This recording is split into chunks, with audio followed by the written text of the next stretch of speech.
Dan selama ini kita selalu bercerita tentang kemenangan rampok, Mas. Ya kan? Nah, kita coba fair saja bahwa ternyata rampok di perjalanan juga pernah kalah ya, Mas ya. Kalau saya gini, main burung itu kalah menang kan udah biasa. Saya kalau menceritakan itu apa adanya. Jadi kalau di YouTube saya atau di Facebook tuh benar-benar real apa adanya aja.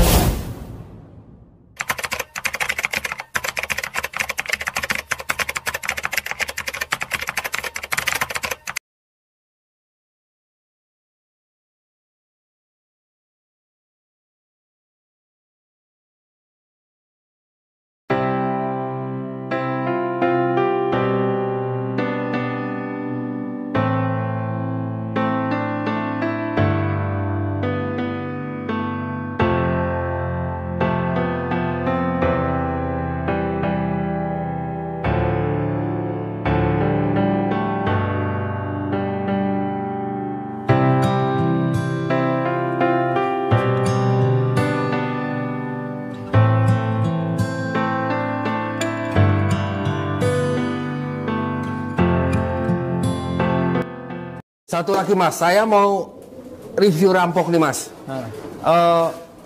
Saya kepingin bikin histori rampok secara singkat aja. Sebenarnya Mas Roni itu awal pertama kali dapat rampok itu ceritanya seperti apa, Mas? Dapat rampok itu ya pembelian lewat Mas Muji lewat YouTube, Facebook aja. Jadi kita beli burung nggak sengaja aja. Jadi beli pantuannya cuma lewat kamera, video. Setelah kirim video kita transaksi harga, deal, kita transfer, burung dikirim, gitu aja. Jadi karena belinya waktu itu kan burung bahan belum jadi masih faktor keberuntungan aja. Dan ketika sampai di kandang coklat sendiri, rampok itu sempat Mas dilatih dulu dari nol atau mungkin dari tempat Mas Ude sudah sempat jalan, Mas? Di Mas Muji burung setengah jadi tapi udah ngolong. Datang ke sini di lop aja nggak mau. Jadi sempat diganti cewekan, sempat 3 kali ganti baru enak jalan gitu. Jadi emang proses lah, masih proses. Prosesnya itu kurang lebih ya 5 bulan 6 bulanan sampai burung enak bisa juara gitu. Jalanan rampok pada saat sudah masuk ke kandang coklat kemudian dilatih, adakah kesulitan, Mas, pada saat itu melatih rampok? Sempat ada, jadi pas di awal sulit giringnya. Kesulitan giring itu nggak sempat berapa bulan ganti-ganti cewekan sampai 3 kali. Habis itu sempat dilatih, sempat nggak pulang. Jadi sempat hilang, terus pulang sorenya pulang gitu. Dan itu butuh waktu berapa giringan, Mas? Jadi enak ya, maksud saya. 6 bulan lah kurang lebih. 6 giringan. 6 giringan kurang lebih kurang lebih 6 bulan lah sampai jadi itu.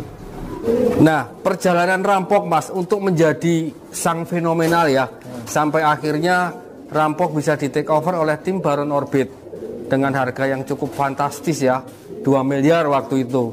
Itu pastinya, Mas, di dalam satu perlombaan itu tidak pernah yang namanya akan menang terus. Pasti perjalanan rampok pada saat rampok belum menjadi player yang benar-benar handal, itu pasti mengalami kalah dan menang ya, Mas ya. Dan selama ini kita selalu bercerita tentang kemenangan rampok, Mas. Ya kan? Nah, kita coba fair saja bahwa ternyata rampok di perjalanan juga pernah kalah ya, Mas ya. Nah, beberapa burung, Mas, yang pernah mengalahkan rampok seingat Mas Roni, itu siapa aja, Mas? Bisa bercerita, Mas? Kalau saya gini, main burung itu kalah menang kan udah biasa. Saya kalau menceritakan itu apa adanya. Jadi kalau di YouTube saya atau di Facebook tuh benar-benar real apa adanya aja, nggak ada-ada. Emang tujuan saya ya hanya ngasih info, maksudnya ngasih gambaran, kali ada yang bisa diambil ilmunya atau ya sesuatu yang penting ya silakan. Tapi kalau burung yang pernah ngalahin rampok apa aja, itu ketemu Yakuza pernah kalah. Rampok ketemu Yakuza, tapi kalahnya rampok itu di hari Senin, jadi udah ngecor habis giringan.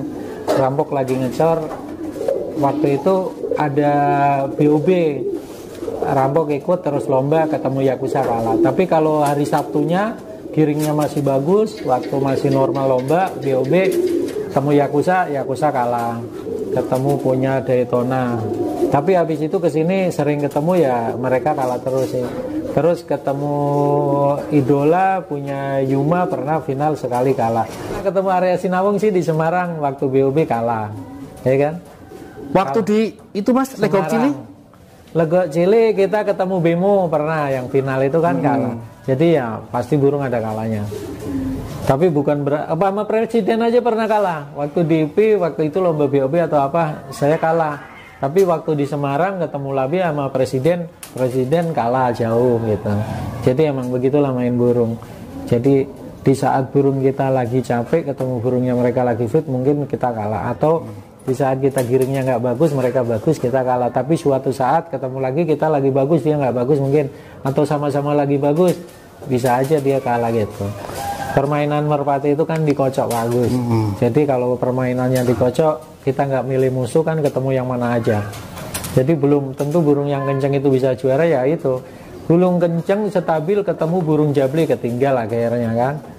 Kadang kalah, akhirnya nggak jadi ketemu, akhirnya nggak juara. Dan satu lagi Mas Roni dulu pernah bercerita ke saya bahwa rampok itu sempat jadi untulan Mas. Ya, apakah betul itu Mas? Buat ngelatih. Bukan untulan ya, gandengan itu, pelatih lah.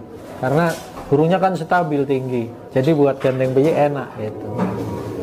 Buat ngelatih tapi ya ditatakin, bukan buat pelatih yang nggak diklepek. Pelatih tapi pelatihnya yang diklepek. Karena pijikan saya kan tinggi stabil, burung rampok kan stabil. Jadi biar sama-sama naik gitu. Nah pada saat rampok jadi pelatih Mas, pastinya dia akan terbang over ya Mas ya. Mungkin waktu itu terpikir nggak Mas, karena overnya itu akhirnya mendapatkan tenaga yang lebih Mas? Benar juga kata Pak Agus, jadi karena sering diterbangin, sering buat ngelatih, dia terbiasa terbang, akhirnya terbiasa kuras tenaga, jadinya tenaganya lebih.